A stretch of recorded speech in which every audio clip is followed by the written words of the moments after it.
COVID-19 pandemic has impacted many people in a number of different ways. For family members of those who died, it likely meant not being able to spend time in person with their loved ones. In tonight's Eye on KELOLAND, Sarah McDonald explains how one woman is keeping her father's memory alive while also thanking and honoring healthcare professionals who took care of him at the hospital.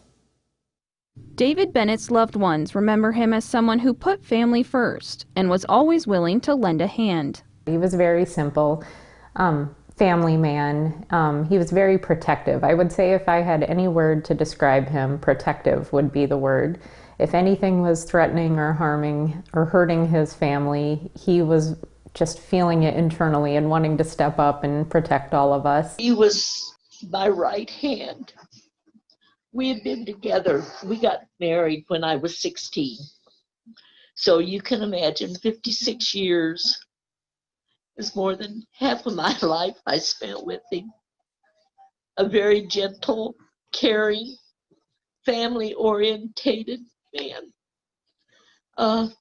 He never hesitated about helping anyone. Back in May, both David and his wife Donna were admitted to the Huron Regional Medical Center with COVID-19. My parents were both admitted the day before their 56th wedding anniversary.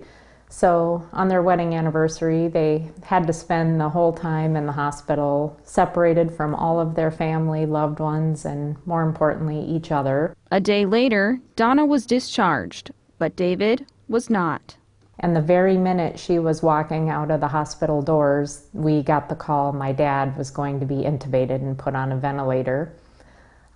We had a really great nurse, and she was able to give all of the kids a really fast phone call and said, "You have 30 seconds to talk to him." And I got to hear him speak for the last time. He was taken to Avera McKinnon in Sioux Falls. After being there for about a month, he wasn't getting better. My brother and I, two of us, were able to be with him. We went up and got to see him and shut his machine off and hold his hand and be with him as he passed. And it was very peaceful, but such a sad time because we had to FaceTime my mom. She had to watch her husband pass away via a video, and that's just nothing you want anybody to ever go through. Lecker says throughout her father's illness, she would call to get updates. She is thankful for the time the staff spent talking to her. The staff were just amazing. It blew me away that they had no idea who this guy was. He came into their hospital on a ventilator and never was able to do anything except blink an eye at them for communication. Yet every time I talked to him, they would be patting his hand, or just, you could tell that they really cared about him and were doing their best to try to get him better and get him home. They were really, truly amazing. As I come to work today in the ICU, I am told that I have a COVID, room number 2. That's why she decided to write a poem to honor the ICU physicians and nurses who took care of her dad. It's also a way to keep his memory alive. After his passing, I just kept reflecting back on the nurses that had taken such great care of him, and I wanted to do something for them to just show my appreciation. I am briefed on his vitals and other stats, but I can't help wonder, who is that? One night I just sat down and this poem flowed out of me, kind of a COVID poem from their perspective on what they deal with every day treating for COVID patients. She wanted to make sure her dad was remembered as more than just a number. He was somebody that was loved by his family and friends, and it was important to us to make sure that they knew who he was. It was our dad, he'd do anything for any of us. I make up his story in my mind, regardless if true, his need is blind. I will fight, I will push, I will heal to my best. I will help him to tackle the days of unrest. We miss him a lot. We worked with him for many years. Still come over to their house, expect to see him sitting there when we walk in the door. Hard to get over. Like I say, my sister, she's been an absolute angel through this whole thing.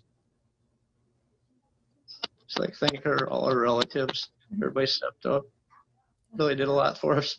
Keeping David's memory alive while honoring those on the front lines of the fight against COVID-19. I feel that if you don't know somebody that has personally been affected by this yet, it's just a matter of time, unfortunately, and we just all need to be very conscious that this virus is real. We don't need to live in fear, but we do need to make sure we're making smart choices because it could be your family member the next time, and I just hope it isn't. Back to work I go the very next day to find the bed empty in his bay. A strange grief grabs hold of my heart so true for the mystery man from room number 2. With Eye on Killaland, I'm Sarah McDonald.